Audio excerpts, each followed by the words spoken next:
Hello everyone, I'm Aaron. Thank you for always supporting us and watching. Today I want to share my true feelings honestly, so please allow me to speak in my native language. 改めまして、アロンです。前回、東京へ面接へ行く動画を上げさせていただいたんですけども、その会社から結果が届きました。残念ながら、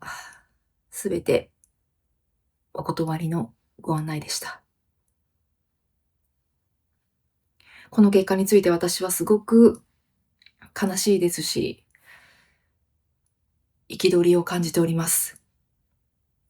日本ってすごく周りの国に比べて遅れてるなと感じました。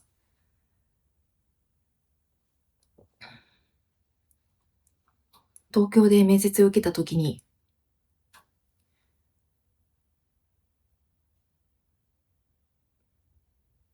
結構話も弾んで、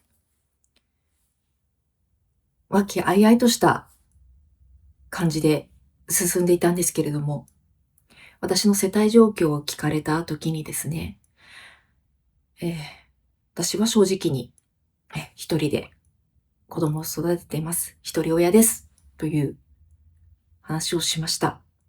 すると、突然、面接官の顔が曇り、そこで話は終わってしまいました。その時にですね、きっとこれは、無理だろうなと、落ちただろうなとは感じたんですけれども、もしかしたら、どこかの企業は、そんなこと関係なく採用してくれるかもしれないと、そういう願いを持って、結果を待っていたんですけども、結局、すべて不採用でした。本当にすごく悲しいです。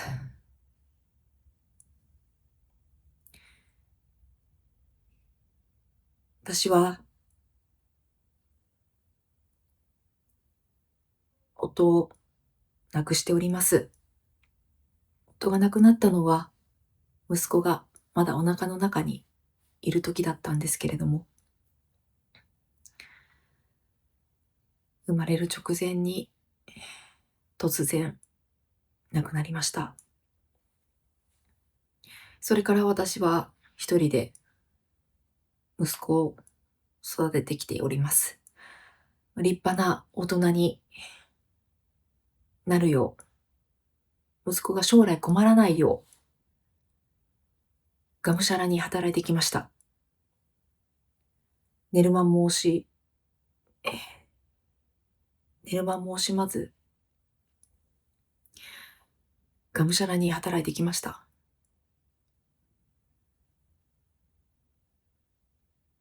そのため、去年、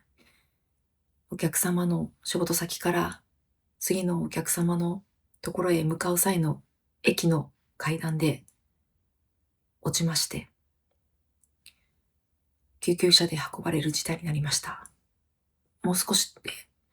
命を落とすところでした。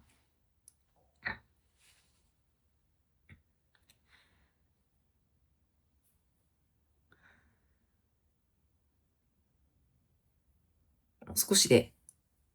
息子を一人ぼっちにさせてしまうところでした。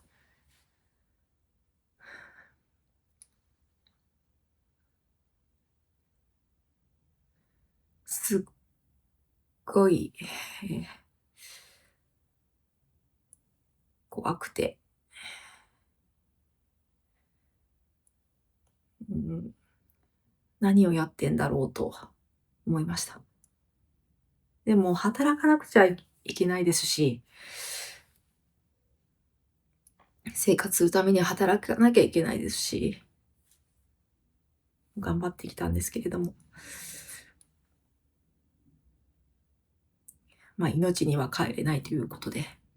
思い切って辞める決断をしました。そしてそこから、私は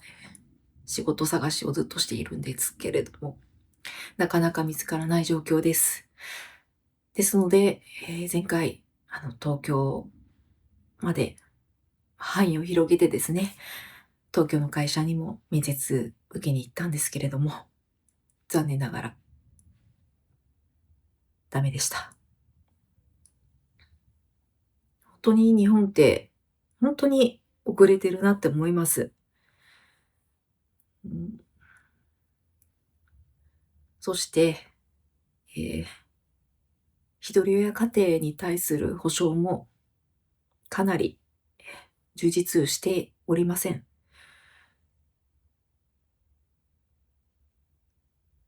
どうしてもですね、子育てをしながらだと働く時間が制限されてしまいます。ただ、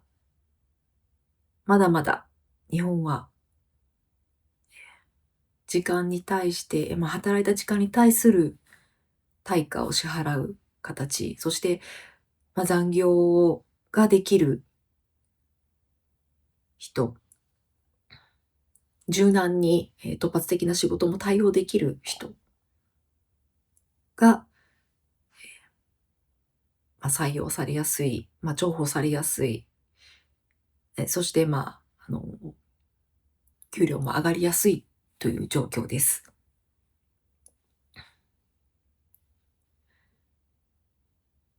はい。でも私はそれっておかしいなと思っておりまして、えー家でも働いた成果物によって、そのかかった時間は関係なく、そのできた成果に対して報酬が支払われるべきだと思います。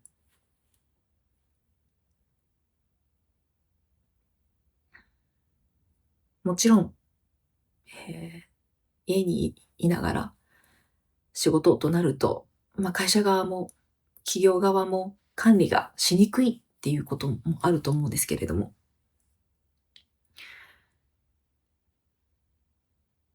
でもそこは柔軟に成果報酬もできたものに対する対価という形の形態が私はいいと思っております。ですので、そういう系のお仕事を、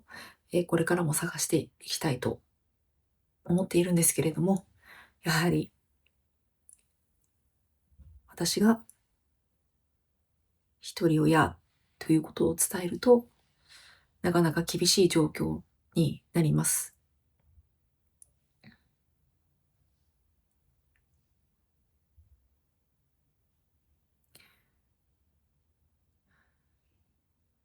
おー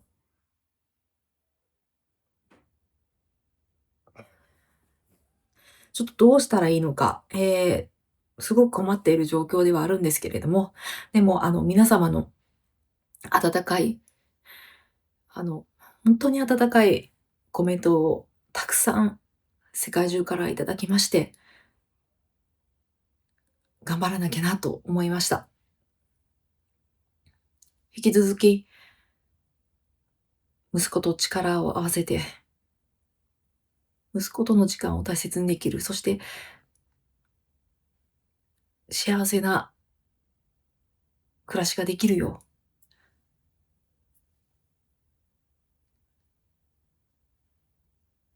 う、頑張っていきたいと思いますので、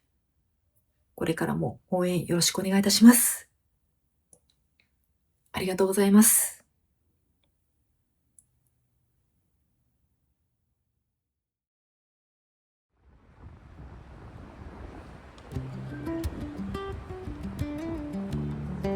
Thank you always for your support.